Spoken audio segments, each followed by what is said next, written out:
Be a part of the best pro wrestling podcast today at patreon.com/Steve and Larson. Enjoy tons of bonus videos, including patron-only live shows, gameplay, and vintage 10 for the wins, access to podcast question threads, the Friendo Care Package, and so much more. Support Going In Raw today at patreon.com/Steve and Larson.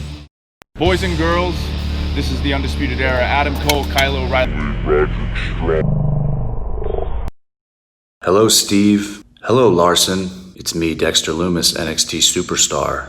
So here's my shout out to the Going In Raw podcast. Clever name. Hey, friendo, Steve here. And Larson. And welcome back to Going In Raw, the only pro wrestling podcast you need to be listening to right here at youtube.com/Steve and Larson. Taped live at the Twitch at twitch.tv/Steve and Larson. And, of course, found wherever podcasts can be found. Takeover XXX, which, by the way, taping this live on Twitch, we might actually have an issue with that on YouTube as well. Let's call it 30. Let's call it 30. We'll call it 30. That's what we're going to do. That's a good idea. We're going to call it 30. That's, I think, what I was going to do it here. I don't know if I named it at all. But yeah, Takeover XXX is coming up this coming Saturday. We're going to be doing our live reactions to it. But, of course, today... we saw, or tonight rather, this week, the go-home episode for NXT Takeover XXX. We're going to give you our predictions for that show. You want to do that right away from at the jump? Let's hop right into it because we might as well use it as the title of the show. Oh my gosh! So I have here first the ladder match to crown a new North American champion. So the participants: Damian Priest, Cameron Grimes, Bronson Reed. That was all established for those triple threat matches. And then they had two last chance bouts tonight. First, Gargano versus Ridge Holland. Second, Finn Balor versus Velveteen Dream. Gargano and Dream won those. Mm-hmm. The main event, the Finn Dream one, was an overbooked mess. Oh my gosh. Where basically everybody during the course of that touched the North American title. Yeah. So the math dictates that no one wins the title that night. Yeah, no, it'll just be held in abeyance. They'll just be suspended above the ring at Full Sail. Just like maybe next to Pat McAfee if Adam Cole gets his way. Yes, that's true. However, Bronson Reed was the last person to touch the belt. He held it to close the show. He is the only face in this match. I guess Damian Priest is maybe a tweener. Okay, can I hold on 1 second? Hold on one second. We can't talk about the main event. Why not? Because there was a spoiler out there that in terms of our prediction, because my prediction is honestly now I think colored by the spoiler. Okay. So let me ask you, were you going to go in that direction regardless? I was seriously considering it. We'll do this. Let's get through it. I have an idea of how we can handle the main event. Fair enough. Because I think there's something outside of whatever spoiler might have been out there. There's something that's going to happen that could play into the finish of the match. We could talk about that. We can make our picks here, and then Here's we can talk about it on the actual This stream. isn't the Big Red's not on the line for Takeover. No. It's just for SummerSlam, and it's a huge thing. We're going to announce what our the loser of our SummerSlam predictions has to do to themselves. We're going to announce that on our predictions video on like Friday. It's going to be me. I'm going to lose again. And it's going to suck. It is kind of crazy. I've held this thing legitimately since the Royal Rumble, with the exception of 1 week. Yeah. I'm pretty darn good. Between the two of us, solely between the two of us, I'm pretty good. Yeah, because we were going through stuff earlier throughout the year. And it's like, man, we are terrible at predictions. Terrible. Yeah. Terrible. Yeah. So in relative terms, yes. Yours is superior, but in absolute terms, neither of us are great. Yeah. So anyway, let's start with this ladder match. So you got Bronson Reed, the lone face. He's got a lot of momentum these days. You got Dream, Grimes, Gargano, Damian Priest. Going into this thing, I thought Grimes was going to be the one to get it, and then he spent half the main event tonight sitting on top of the ladder, holding that belt. I'm like, all right, you're. Unless that's Baron Corbin logic, he sat in the throne, kept it warm for himself, and then won King of the Ring. I'll be so sad if Cameron Grimes doesn't win. I'm literally just going with no, that's actually not true. In this particular match, I'm not paying attention to any of the math we saw tonight. That was such a mess. I want Cameron Grimes to win There is one sticking point. Let me put it this way. All right. If, and I actually said this before, Bronson Reed is too much like Keith Lee for them both to be champion at the same time. So if Keith Lee loses at TakeOver, I could totally see Bronson Reed opening the show, because this is maybe we'll Probably open the show. Open the show, yeah. I could totally see Bronson Reed winning the North American Championship, because there are a lot of similarities between him and Keith Lee. Keith Lee just spoke really highly of him in an interview too. Well, there you go. Really. That being said, I think it's either going to be Bronson Reed or it's going to be Cameron Grimes. But my dark horse, I guess, would be Damian Priest. I'm gonna go with the obvious one. I'm gonna go with Cameron Grimes. All right, I've been on the Grimes train for a while. I'm changing it up. I'm going Bronson Reed, man. During the whole course of how that thing played out towards the end, yeah, I was like, okay. Man, they didn't telegraph. Get out of here. They didn't telegraph anything. But you're trying to read what they're trying to do and what messages they're trying to tell you in advance of the thing. I feel like everything leading up to this, Bronson Reed is the one guy in this who has kind of had the least impressive resume walking into it. They spent the last 3 weeks establishing him as a threat. I feel like granted, I know they piped in those cheers at the end when he held the belt, but they piped in a lot of cheers for that moment. Okay. And it was in relative terms loud. Interesting. All right. Interesting. So I'm probably reading too much into it. I'm going Bronson Reed, only one confidence point. Okay. All right. I assume you have one confidence point in Cameron Grimes winning. Yeah. All right. Next, Io Shirai versus Dakota Kai. This is basically a lock. Io's going to win. Yeah, this would be the most amount of confidence points I have. 4. Yeah. Next, Adam Cole versus Pat McAfee. This is next most confidence points. Adam Cole's totally winning this. Yeah, Adam Cole has to. We saw tonight. He's totally winning. Adam Cole winning. Has to win this thing. Wait, well, okay. Let me ask you though. Okay, why is it like he technically stood tall at the end of tonight? Yeah, just the way Pat McAfee was talking to him. I'm a next level human. Yeah. Yeah, it'd be really stupid if Pat McAfee won. Really stupid. They would never, ever, ever do that, because Adam Cole is just off a 400-plus day reign as NXT champion. So since there is potential spoiler stuff out there for this main event, we won't get into picks per se. We'll make them or write them here. I have mine. But here's something for us to discuss in relation to this match. So Dijak has played a very important part in this story.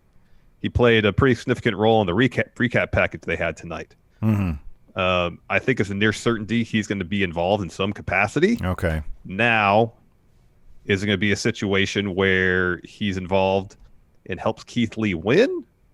Or is it going to be kind of like the inverse of the scenario we saw with Dijak's match against Kross, where Keith Lee's in a situation where he's vulnerable?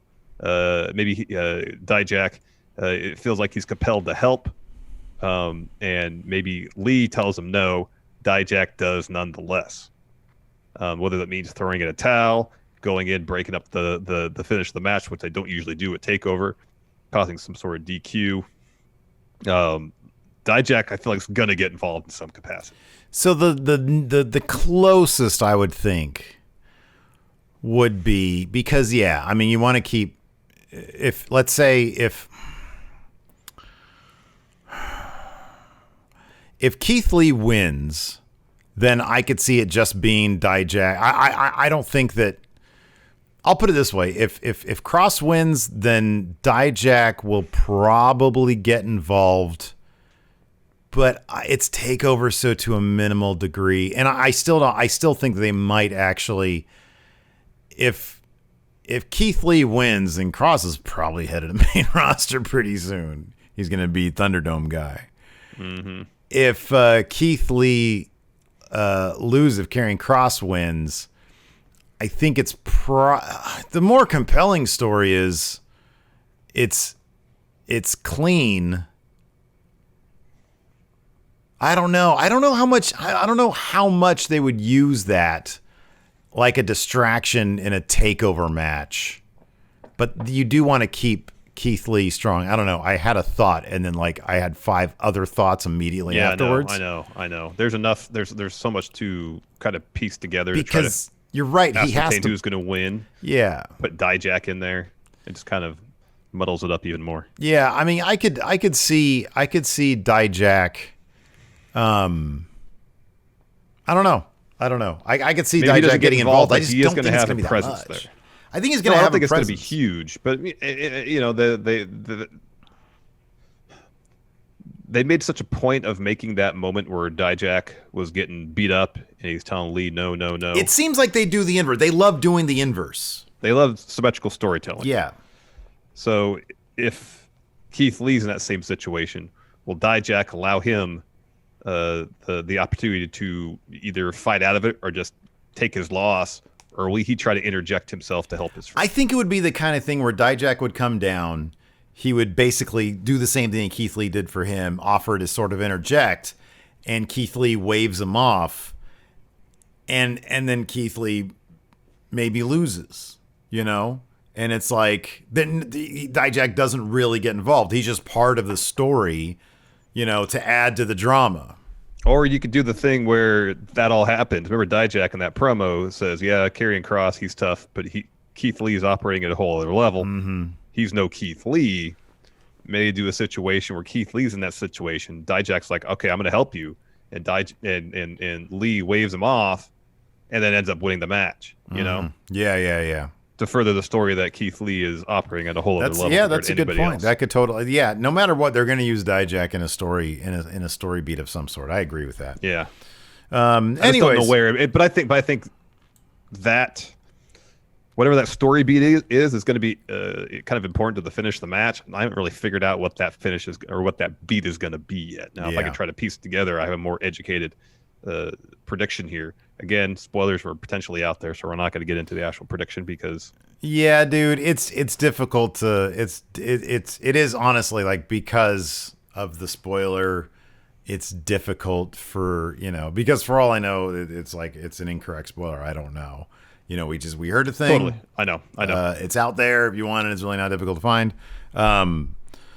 So yeah, I don't really want to get into it.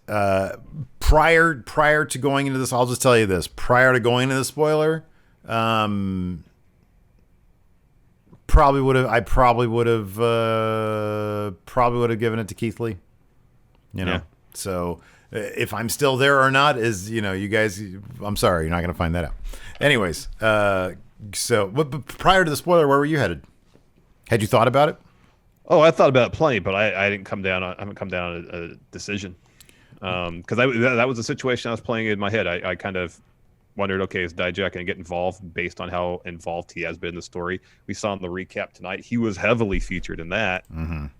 And I was just kind of playing the angles of, okay, if he gets involved, how will that play out? What capacity will his involvement in the match take? What kind of form would that be? And I was starting to piece it all together, and lo and behold, yep, spoiler territory. And then I was like, all right, well, yep. All right. Anyways, NXT in general tonight, I thought it was okay. I thought it was like a little bit more. It felt, I don't know, man. It felt, maybe it was just me. Maybe it was the wildfire. It felt like a little on the duller side than I've been used to the last couple weeks. Here's the thing, because you're so used to AEW, the shot of adrenaline that is AEW. Oh yeah. The shot of pure fun that is AEW. You get your rank and file NXT episode, and you're like, all right, well, all right, it's fine. You got to be careful with that, man. We got more another comment today. Oh, you guys so anti WWE. What a couple of AEW shills. This is like the second time I've been called an AEW shill. Me? We got to wear it. Wear it. No, but I'm not. No, you're an NXT shill. I know. I got to balance your. I totally am. You're an NXT shill. I got to balance that by being an AEW shill. It's a Wednesday Night War, man. I know. Pretty much from day one, my gimmick has been AEW shill. I know. Well, at one point, kayfabe alive, brother. At one point, that was a shoot for both of us. Anyways. Well, I mean, AEW is probably honestly my favorite 2 hours of wrestling television. Dude, here's the thing, man. This is the thing. We don't present ourselves, or we don't intend to present ourselves as anything but fans of wrestling. And what do we know about fans of wrestling? They all have the thing that they like. I like NXT. You like AEW. Doesn't mean I don't like AEW. Doesn't mean you don't like NXT. I don't like NXT or WWE. Here, but when AEW sucks, or as a subpar episode, there was like 2 out of 3 weeks that you were like, AEW felt off. And we still got people last saying, week, 2 weeks ago. I had a guy slide into my DMs, was like, I'll be honest with you guys both just seem to love AEW regardless. And he was very respectful. He was very, I'm not going to name him or anything like that, but he was very respectful. And I engaged him in conversation because of that. I was like, hey, maybe listen to it again. Larson, like 2 out of 3 weeks was like, man, this stuff fell off. Like, I try to be honest. I try to be honest about it. Yeah. I may prefer one promotion, one program or the other. But if I'm not feeling it, I'm not feeling it, and I'll say I'm not feeling it, regardless if it's Raw, SmackDown, Dynamite, NXT, main event, doesn't matter. It's all about impact these days, anyways, man. Ever since Steve the Lizard showed up, anyways, let's get right into this. It kicked off with Johnny Gargano versus baby Brock Lesnar, Ridge Holland. Ridge Holland, he's got to learn how to do these power slams, though, man. Johnny eventually found an opening to start working over his arm. Match got a bit more competitive there. Ridge Holland goes for a bit of a power slam. Johnny doesn't get turned all the way over, and kind of lands on the back of his head. And, we had heard that they had They checked on Johnny after that scary fall. They took some time to check him out. I assume he got some medical attention. Apparently he was fine, and they restarted they started the match over. Yeah, that was my understanding, and so I was not expecting to see Johnny Gargano get dumped on his head. And not only did they show it during a commercial break, picture in picture, they replayed it several times. So that could be a story beat heading into this ladder match coming up on Saturday. Oh, that he'll be selling his head and neck and stuff? Yeah. That could be. That could totally be. That something else we didn't talk about in terms of that ladder match is the one thing about Cameron Grimes. Like Velveteen Dream has done the Purple Rainmaker off the top of the ladder before. He's going to do a cave-in, yeah. Cave-in off the top of the ladder. If you get the high spot during the ladder match, guess what? You also don't get the belt. You don't win the match because you do the high spot. I think that's actually been disproven at some point, though. I forget which ladder match, though, but I think we've said that before. I forget what it was. Anyways. There was that time where Finn was in Money in the Bank, and the week before he did the coup de grace off the ladder, and we're like, he ain't winning. And he didn't win. And he didn't win. Yeah, he didn't win. That's right. He didn't win. So, anyway, I mean, this is a fun enough match. I just, knowing what happened, like, really kind of freaked me out. In any event, towards the end, Candice LeRae she was obviously at ringside.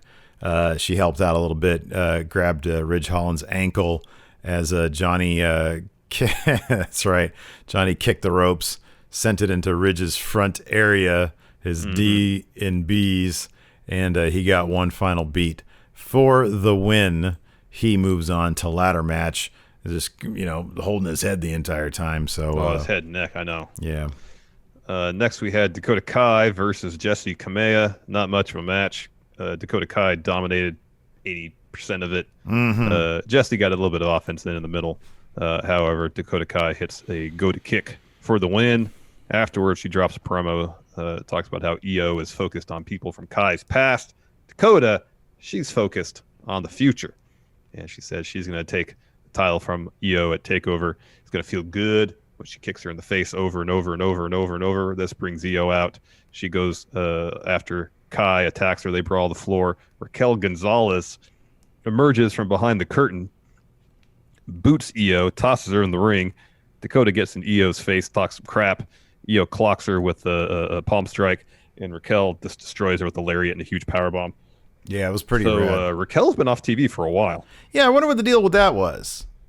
Because, like she just sort of disappeared. It seemed awkward, like they were taking her off TV to take her to main roster or something like that, and they didn't want to explain Dakota it. was going on a thing about how she, everything she's done of late, she's done herself. Yeah, commentary mentioned that too.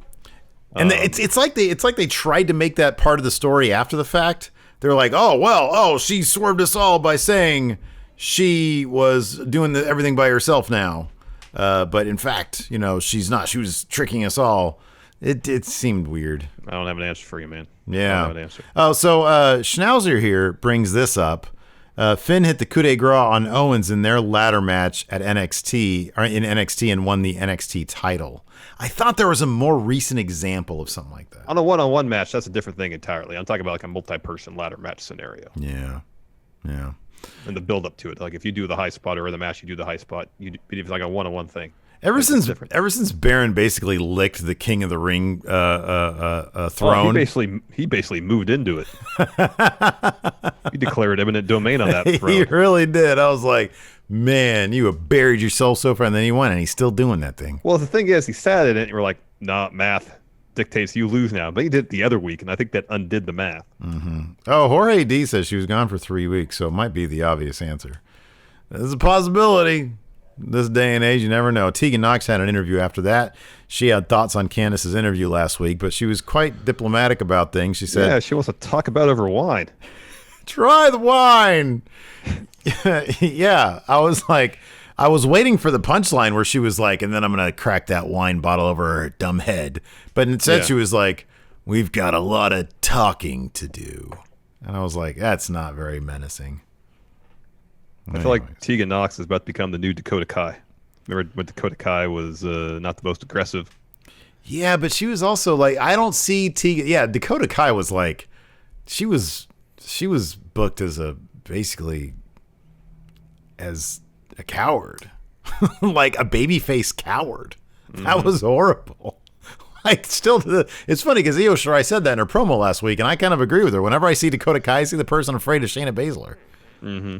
Like, she literally cowered in front of her before. Yeah, no, I remember. Anyways, I guess the point is, you get stabbed in the back by a friend, and I understand, like, you know, in real life that happens. Maybe you want to try to talk things out. In professional wrestling, you want to see people fight. Oh yeah, for sure.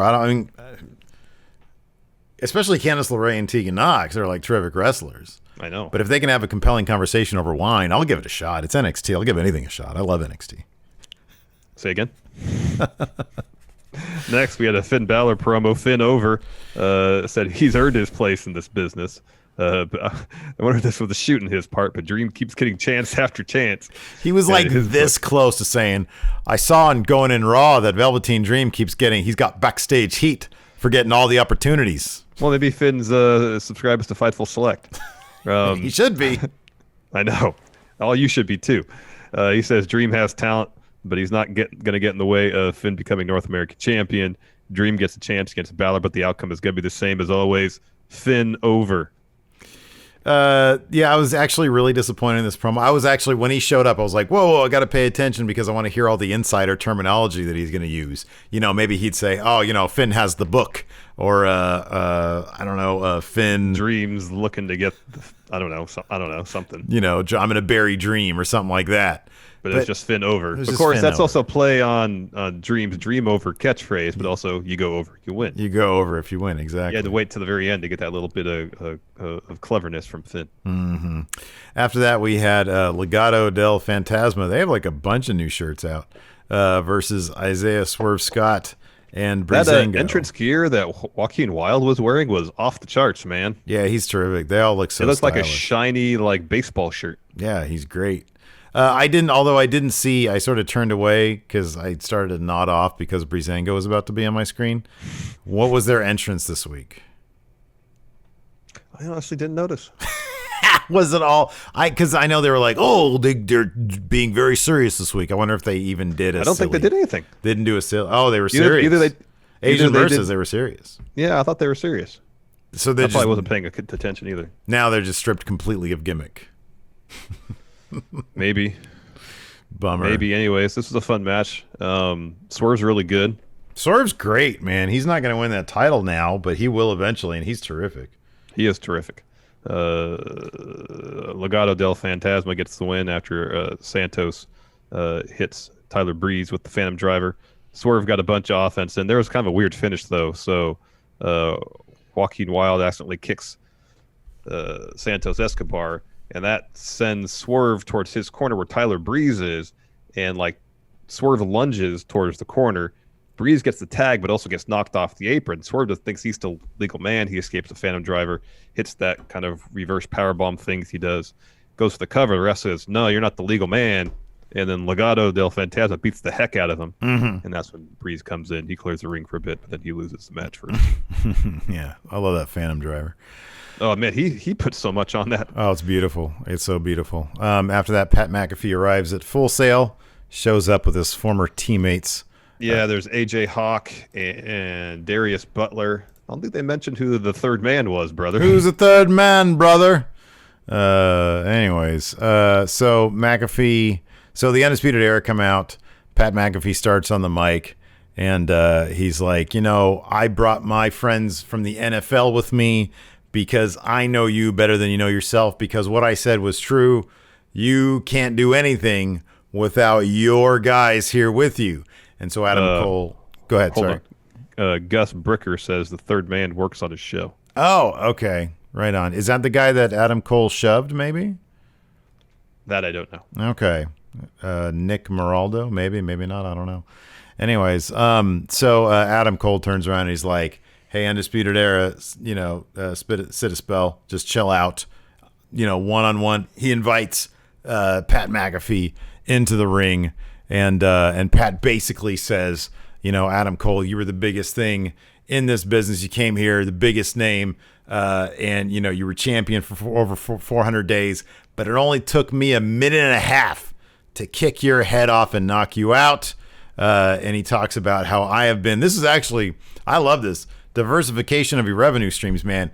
7 different careers he's made $1 million in, and he said, y'all better hope I don't stick around pro wrestling because this will be number 8 for me. Yeah, that's very impressive. I love that. That is. And he says, I'm a different level of human than you are, Adam Cole. Human. You gave me 2 weeks to train. That's all I'm going to need to beat you. I'm going to embarrass you. He says, Adam Cole, you're great in your world, but I'm next level. I'm above you as a human and as an athlete. Wow. And then that's when Pat chucks the mic at Adam Cole. Adam Cole doesn't bat an eye. He goes, all right, Pat, my turn to talk now. Security just runs in, tries to keep apart. Adam Cole beats them all up. He walks right up to Pat McAfee, AJ Hawk, Darius Butler. They get on the apron. Undisputed Era gets in the ring. And Cole asks Pat if he wants to go right now, not wait for TakeOver. And then he walks right up to his face and says, at TakeOver, I'm going to make you my bitch. Do you think they filmed this the way they did so that we didn't have to see them in profile standing like face to face because of the... I mean, you could tell just based on how it was shot that Adam Cole was a good couple inches shorter than Pat McAfee. So like they did the I'm your bitch thing from over McAfee's shoulder, and Adam Cole comes in. So it's like not a usual shot that we see in wrestling. And I was like, oh, because he is actually. Yeah, Adam Cole is really good here. I did appreciate that like they emphasized, hey, Adam Cole, yeah, he got his head kicked off in the moment, but he can take out 4 guys just like this. And he did a very like, it wasn't karate. It was like standard wrestling moves, standard wrestling strikes that he took people out with. But still, it's like, oh, Adam Cole, he's a threat because he just took out 4 guys in one. He did a very Rambo thing. So yeah, I mean, I still say this really shouldn't be a takeover match, but I understand, Triple H had his conference call today. And he talked about how, when you have a guy like Pat McAfee, and it's funny because even anecdotally speaking, our NXT reviews, usually we do them the next day. They'll get like 6, maybe 7,000 views on a really good episode. Or a really buzzy episode. It'll get 8,000. And I noticed like a couple days after we posted, the sort of the initial encounter between these two episode, it like zoomed up to like 25,000 views. Yeah. And I was like, okay, well, this is why they brought him in, because obviously he talks about it on a show, and then a bunch of people go out, they, research it, they want to see this fight actually happen. They come to our show, they click yes, play now, because they think they're going to see it, instead they see these idiot faces right here, and they immediately click off because they're disappointed because they don't want to see us. Because you can see the average watch time, and it just goes plummets down. And then the video we did of their initial encounter on his show did really well. Oh, that did huge. I know. For us, that did 50-something thousand. That did really big. Maybe more than I can find it. So after that we had Robert Stone Brand, represented by Mercedes Martinez and Aaliyah, taking on Shotzi Blackheart and Rhea Ripley. To kick things off, Rhea sort of just attacked Mercedes Martinez, but Aaliyah and Shotzi started the match. Mercedes, obviously, as is going to be, Mercedes dominates whenever she's in. Aaliyah tags in, but then immediately Mercedes takes back over. So I was okay with this little bit of editing here. So like Shotzi eventually, powerbomb spot. Yeah, I thought it was powerbomb spot was great. I thought it was great. I thought it was that's the kind of thing where you can do the clever editing, and have it be really effective as opposed to that was goofy as hell. Yeah. And then I heard a rumor. I don't know if this was ever. I don't think this was ever substantiated or whatever, but that Loomis might have actually hurt his ankle on when they were filming the stunt for the flip. I'd heard that too. Yeah. I hope that's not true. Yeah, no. Anyways, so Shotzi is getting dominated by Mercedes. She hits this big DDT, gets a tag into Rhea. She annihilates Aaliyah. The finish saw Rhea hit Riptide in the corner on Aaliyah, and then tags in Shotzi to finish off with a senton. She gets the ref is distracted by Robert Stone. Mercedes takes out Shotzi, who's up top. Rhea then takes out Mercedes sort of on the Mercedes is doing the thing with the kick, and Rhea gets out of the way, pulls it down to the bottom, and then power bombs her over the barricade onto concrete. And it was like the nastiest power bomb. It was great. It was one of those things where they film it, you just don't expect it to happen. I know. And obviously it was on a crash pad because they don't show the impact ever, but it looked great. It was just a really clever bit of editing that really worked as opposed to when they do it other times and it doesn't work. Yeah, it was great. Mm-hmm. And then Shotzi hits a top rope senton to get the win. After that, we get a Keith Lee Karrion Kross video package. This was great. This was fantastic. This was really Metallica good. Song. This was really good. My favorite part, though, is when they showed a recap of Dijak getting choked out by Karrion Kross, and they made his face a little blue. Did you notice that? I didn't even notice that. No. Mm-hmm. I was like, recap package. I sort of turned away a little bit. I tuned out a little bit. It was really good. It was really well put together. Yeah. It was really well put together. That's hilarious. I have to go back and watch that. Yeah, it's subtle, but it's there. Mm-hmm. But they had some good graphics in there and some Metallica. Not prime Metallica, but it's some Metallica. After that, we had Finn Balor versus... It's our main event. We had Finn Balor versus Velveteen Dream. As you stated at the head of the show, Larson, this was, especially towards the end, an absolute mess of a match. Finn proven yet again that he has some of the best gear in all of wrestling. That color blue, awesome. Mm-hmm. And the kind of shiny material it was made out of. Yeah, it looked great. Why was Velveteen Dream wearing street clothes? That's what I thought too. It was like he just pulled up to the Performance Center or Full Sail, got out of his car, and walked right to the ring. Dude, he was wearing jeans. Yeah. Something about this is so weird. Like, he hasn't been given a promo. He hasn't been given a video package. It something just feels, and I know, Triple H talked about this pretty recently. It feels probationary, even if I didn't know, even if I hadn't heard of the stuff, the car accident, and the allegations, and all this kind of stuff, it still feels so like, well, we're gonna put him out there, but not too far out there. It's weird. It's weird. It was weird. So apparently, weird. So apparently, you're in the clear, man, because everybody thinks apparently nobody likes Saint Anger. Yeah, that's kind of what I thought it was. It's not viewed terribly highly. Oh, okay. I didn't see. I don't know. I can never get past how the drums sound on that album. It sounds like the Lars is hitting like a garbage can for the snare. I don't even know if I've heard any songs off that album. I've heard. Oh, Dr. Steve Winter says I like Saint Anger. Oh, well, good. You know what? That's awesome. Good for I love Dr. Steve. Sorry, maybe reload those fans. Don't they? They have that. Those albums have fans, don't they? I guess so. I don't know, man. I'm not a Metallica aficionado. Nor am I. Yeah. Nor am I, especially their more recent work. Anyway, this match was fine. It got a little over the top towards the end because they go to commercial.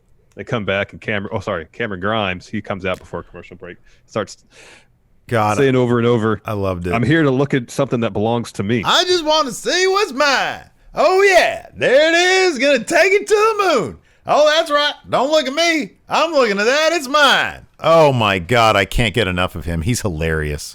We go to commercial, we come back, and he's sitting atop one of the ladders they have ringside, holding the North American title.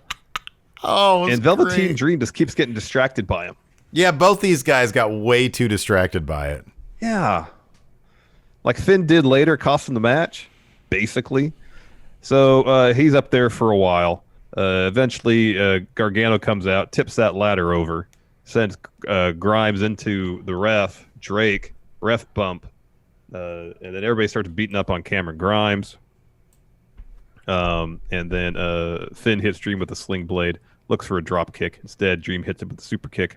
Gargano then picks up the North American title. This brings out Bronson Reed. He rolls Johnny to the ring. He stands up. Bang. Damian Priest teleports behind him. Maybe he is a vampire. Hi, John Gargano. Priest decks him. Reed tosses him from the ring. And then Priest kicks Reed. And then he gets kicked by Dream. And then Reed clotheslines himself and Priest out of the ring. And then Finn follows with a tope. He gets up. Timothy Thatcher runs out. Decks him. Dream gets in the ring. Hits him, Finn with a Death Valley driver, Purple Rainmaker to get the win. Yeah. So after the bell, Gargano gets in there. He kicks Velveteen Dream. He picks up title, holds it up. He gets kicked by Grimes. And then Grimes gets chokeslammed by Priest. Bronson Reed then lays him out, hits Dream with a Death Valley driver. He closes the show, hold that North American title. All sorts of piped-in cheers. Man, I don't know. He closed the show with the title, Larson. That math only holds true like 60% of the time. Yeah, but this is way different math, though. I'm telling you, man, this is them. This is like when Tony Nese won the title at WrestleMania. This is kind of the same thing where they're doing everything they could to make him seem like a legit contender. Okay. I think even Tony Nese stood tall on the go-home show before. Wow, you're bringing out Buddy precedents. Murphy. Good job. I think. Yeah. Yeah. I mean, I think the way they're booking Bronson Reed is so when he wins the belt, everybody's like, all right, this makes sense now. Mm-hmm. Okay. All right. We'll see. We'll find out. I pulled the punishment Martinez today earlier, by the way. Did you say no to a donut? Yeah, I did. Sadly. What kind of donut? Well, okay. So it's simple answer, whatever donut I wanted, or like a sprinkle donut. So my dad was going to hang out this morning. Yeah. He was like, hey, I'm getting a donut for Alabama. What do you and Lacey want? I'm like, hey, man, we're trying to lose weight. We don't want anything. So I was like, and then he came over and he brought Bama a sprinkle donut, and there was an extra sprinkle donut. And he's like, here, do you want this? And I was like, I had my coffee going and everything. There's nothing better than like having coffee with the donut, man. It's the best thing. Pretty good. You guess that coffee with something sweet, it's hard to top that. I went, no, I shouldn't. And I didn't. It hurt. You know, you can have a donut, man. I had pizza this weekend, so no, I can't. Because then even if you have a pizza, you can have a donut. It's a special circumstance. Your dad brought over a donut for you. You can enjoy a donut. Well, okay, here's the thing. This is the thing, dude. This is the thing. My dad brings over shit all the time. Yeah. Yeah. I'm not saying you can't be picky and choosy. You can be, but if you want a donut in the morning with your coffee, you got to treat yourself sometime, man. No, I understand that, but I'm also trying to hit goals, man, and I need some, incentive to hit those goals. And when I hit a goal, I'll have a donut. I'm not going to break that right now. I'm trying to muster up some amount of discipline. Your response really should be, good job, Steve, you fat piece of shit. Eat the donut. Eat it. All right, let's answer some questions here. We got a new Twitch sub here that hit me up. Preezy. Who said a new sub friendo on Twitch wanted to see about the email link to be able to ask questions. So if you have a question, Preezy, just hit me up. Just hit us up here in the chat. Usually it helps if you use some channel points because it highlights the question. So hopefully you're here. If you please preface it by saying, "Hey, it's me, Preezy," and then we'll answer your question. Sure. Speaking of questions, want to get to them? Yeah. Yeah, that'd be great. I have one on the Patreon here. So yeah, I'll do what's this called? So here's how the questions work for the show. Right now, the way it works is because it's how we've been doing it. Larson reads the live, the Twitch chat questions, usually the ones that are highlighted. Unfortunately, we can't get to them all, but he'll pick and choose from the highlighted questions. I will go. We have a thread for all patrons, $1 and up, to ask your questions. So those are two different ways you can ask questions. Yes. Project CMR has an interesting point. NXT kind of made Kushida look like a dork for not trying to get any retribution against Dream for attacking him after their match last week. Yeah, WWE does that kind of stuff with their baby faces. Like, don't really go out for retribution. And they didn't really do anything with Kushida either. Yeah, they also do that thing. Nothing with Kushida. Wolfpack for life. Who's dumber in kayfabe? Baby faces or referees? Referees are dumber, but baby faces are pushovers. Yeah. Yeah. Yeah. Asian Murr, whose finisher will we see off a ladder on Saturday? Asian Murr wants to see a cave-in. I think that's a pretty safe bet, but if it is to happen, sorry, Cameron Grimes ain't winning that title. What other big moves? We can see Bronson Reed doing a splash off the top. That's his finish. Yeah. Maybe Damian Priest tries to do a reckoning off the top. We've seen the Purple Rainmaker before, so I doubt we'll see that again. Damian Priest needs to be careful, man, with those big, long legs of his. I know. I don't know if Gargano can do something off the top. But then again, given he just got dropped on his head, I don't know if I want to see that anyways. Cave-in's got to be top choice. It's got to be cave-in. Let's see here. Fruit de Loop. Amazon Prime recently recommended me the movie River of Darkness featuring the stars of TNA, Kurt Angle, Kevin Nash, and Psycho Sid Vicious. My question is this. What are your thoughts on wrestling promotions making movies? Do you think any of the WWE ones were good? Who's done it best? I think that Kane one was supposed to be pretty decent. Oh, the horror movie? I think so. And they did one with WWE. I think it was one that Wade Barrett was in. They had a bit part. Had Colin Farrell in it. That was supposed to be pretty good. The Halle Berry one, I think, was the most successful one. Yeah, they made a ton of money. That being said, I think that there should be, WWE, I think, has wasted so many opportunities with wrestling, with wrestlers being in movies. So many opportunities.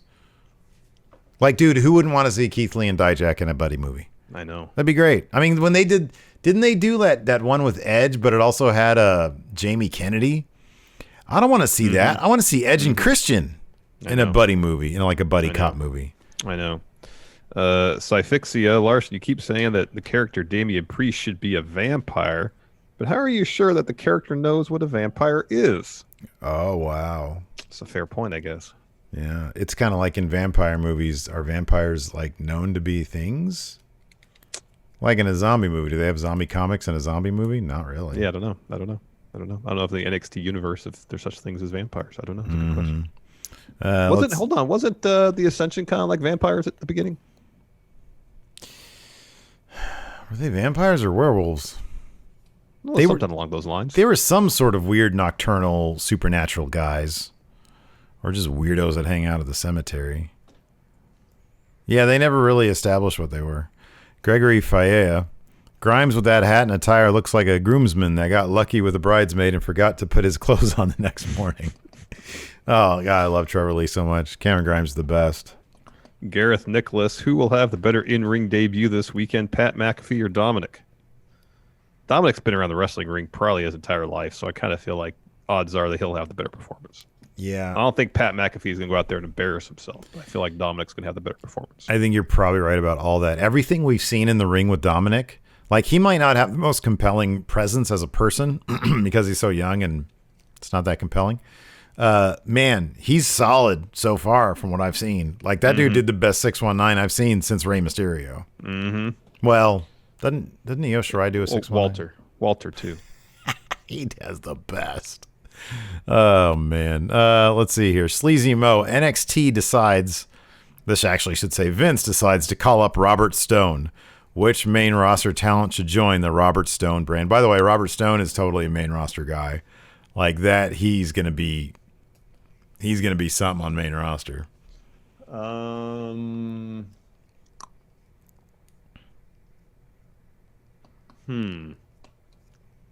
Seems more like a Raw gimmick. Yeah, he could feud with the Hurt Business. Mm-hmm. Yeah. Yeah. But, like, I don't know who would join him.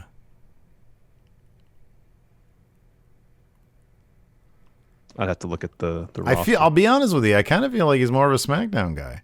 Yeah. Like I could see Drew Gulak being with him. Drew can be goofy as hell, dude. You know that. He can. I know that. Jorge D, with all this donut talk, what is the best type of donut, and is an apple fritter a donut? Well, let's make one thing clear. There is no best type of donut. There is what is your favorite donut? Yeah. So is an apple fritter a donut? Yeah, it's sold. Yeah. Yeah. Mm-hmm. Yeah. My personal favorite donut is chocolate old-fashioned.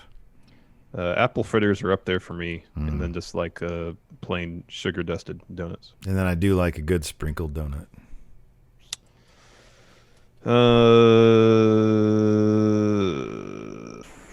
White Brownie.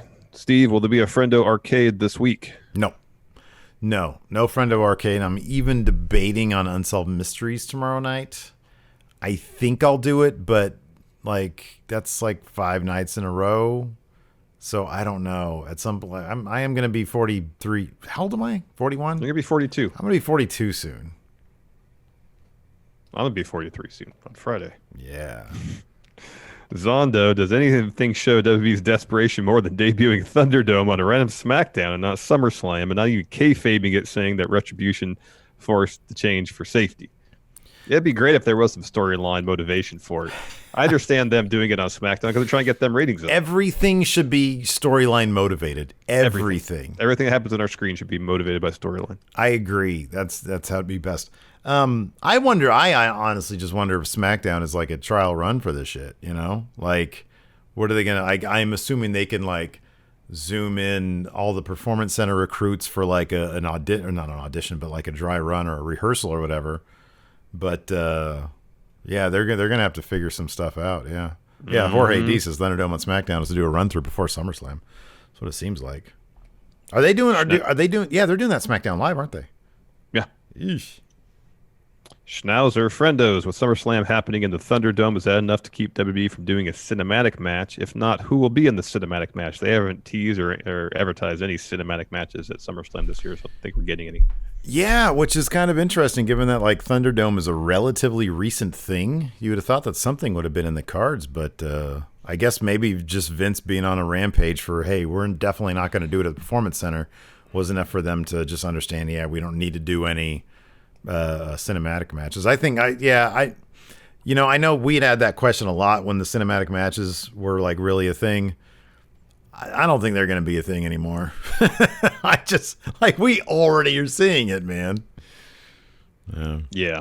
This is a good question from O-Dog. Who do you think wins the number one contender triple threat tag title match? That's in the pre-show, the kickoff show. Oh, what a great question. So, it's Lorcan and Birch, Legado del Fantasma, and Breezango. So the thing is, Imperium are basically just like European Legado del Fantasma. You know, the ring is sacred is like both their mantras. I have a hard time. I think Legado del Fantasma is going to end up with those tag titles because what a great sight that is. And plus, they're a terrific tag team. That being said, it's probably going to be Breezango. No, it's going to be Lorcan and Birch, man.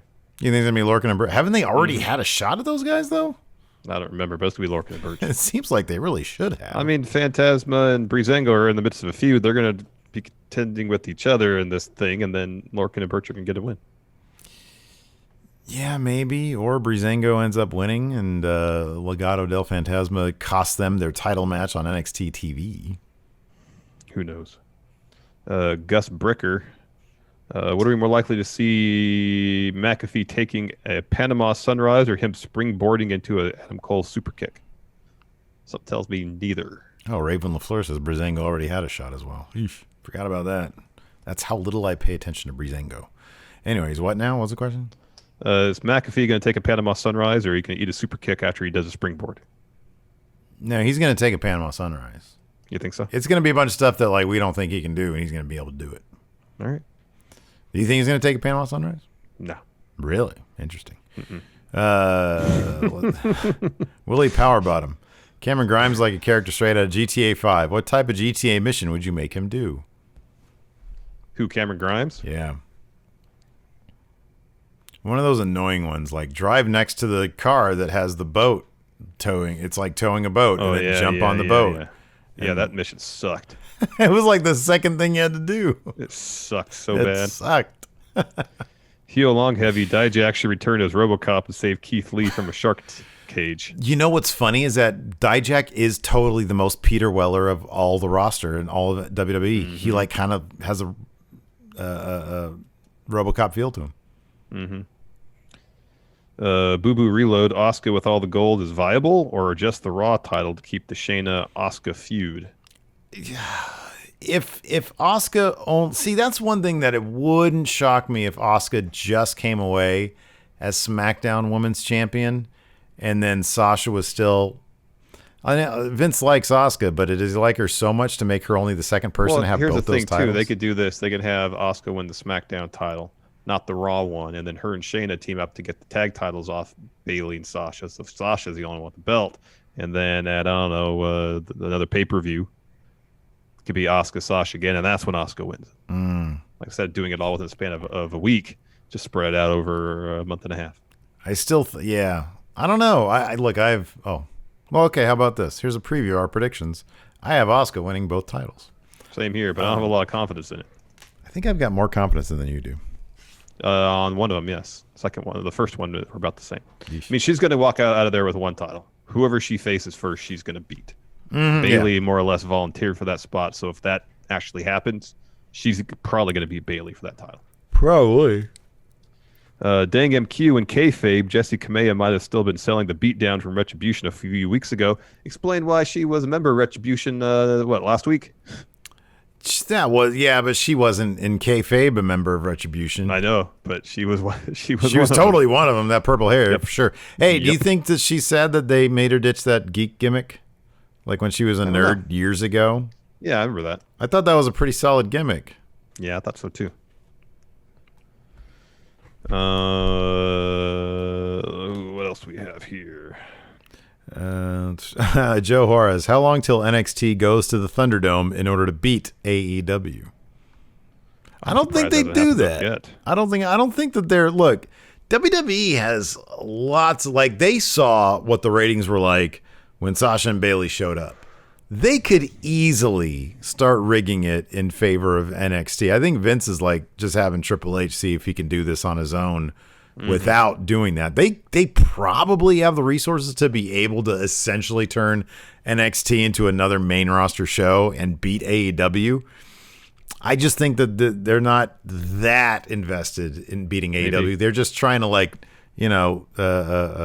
chop block AEW a little bit. A little bit.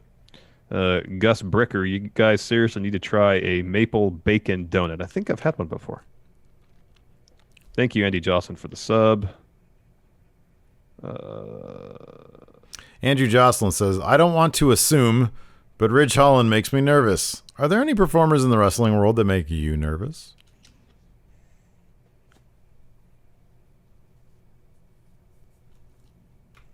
To be honest with you, just because there was a couple things, Nia Jax. A little bit. I'm going to say Kota Ibushi, but not in terms of hurting other people.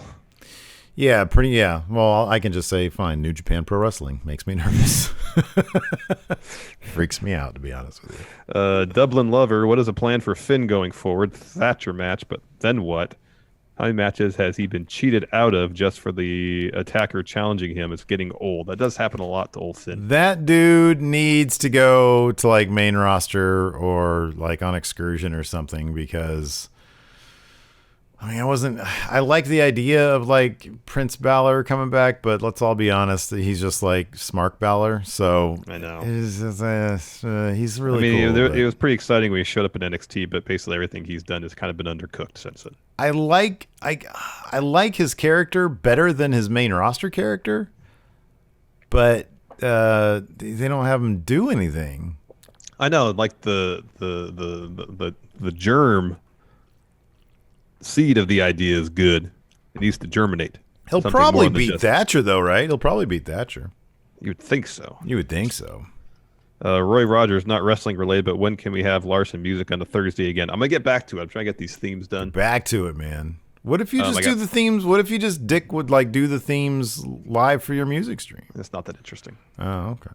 It wouldn't be that interesting. All right. I got some new stuff over here. I got something pretty cool on the way. Cool.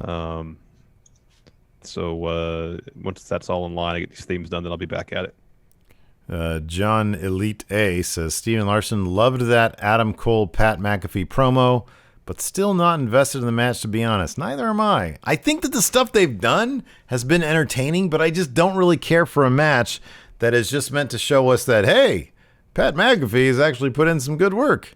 He's like really good as a wrestling student. So many of these matches for this takeover were built in the span of, 2 weeks?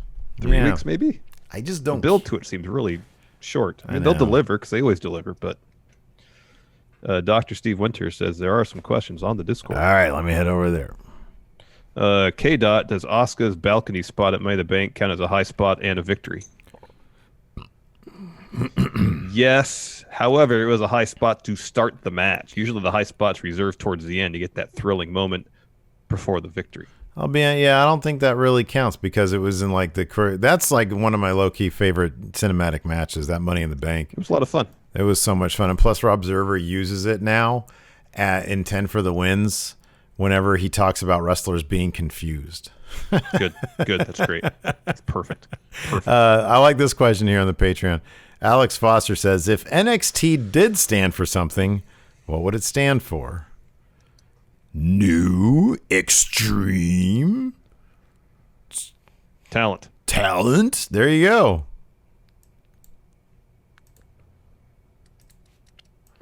All right, let's see what's going on over here. Let's see here. Where's the daily team meeting? All right, here we go. Dr. Steve Winters. Who would you team up, past or present, with Pat McAfee as their manager? Pat McAfee could make a really good manager, but he's also really tall, so I'd probably, or he's tallish. He's taller than your average wrestler now. I'd put him with somebody much bigger. Mm-hmm. Yeah. Like, you know who I'd put him with? Bam Bam Bigelow. I think put him with Damian Priest. But Brian Lopez, will this ladder match be better than Takeover New Orleans ladder match? That was a really good ladder match. That was terrific, and I don't think anything's going to beat that, to be honest with you.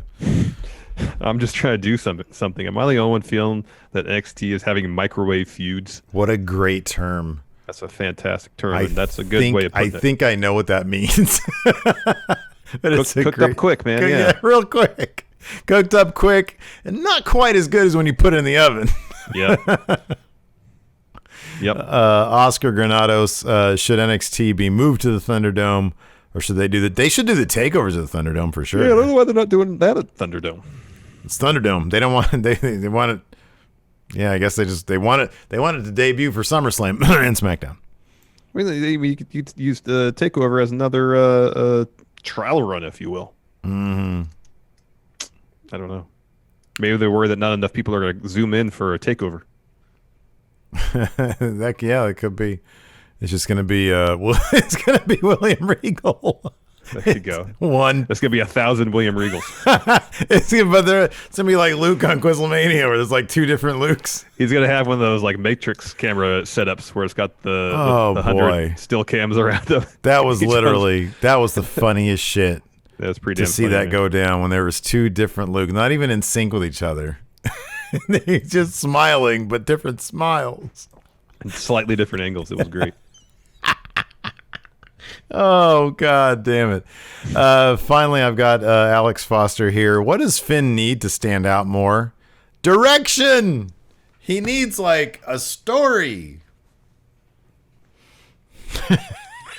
You along him, he says, 1,000 William Regals, and he pulls his dick out. Oh, my God. All right, everybody, that's it for the show today. Thanks for watching.